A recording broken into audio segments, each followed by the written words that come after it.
दोस्तों अॼु पंजाबी ड्रामे जी नई अपडेट सां हाज़िर थिया आहियूं। अॼु अपडेट ॾींदासीं तव्हांखे पंजाबी ड्रामे जी नेक्स्ट एपिसोड जी पूरी कहाणी। हिन वीडियो खे आख़िर ताईं ॾिसंदा थी सघे त असांजे यूट्यूब चैनल उदासी टेक खे ज़रूरु सब्सक्राइब लाइक शेयर कंदा। ही अव्हांजो चैनल आहे।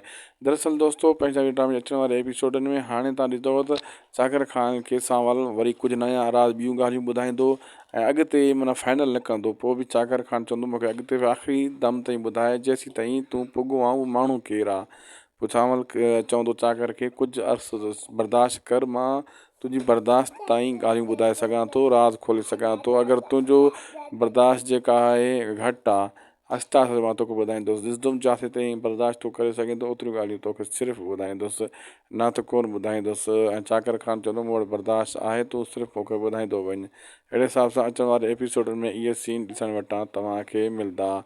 ऐं इन्हनि में तव्हां इहो बि ॾिठो हाणे जाबर वारा ऐं रुंडे वारा गॾिजी विया आहिनि। इहे नुक़सानु पुॼाइण जी कोशिशि कंदा, ख़ासि करे चाकर खे।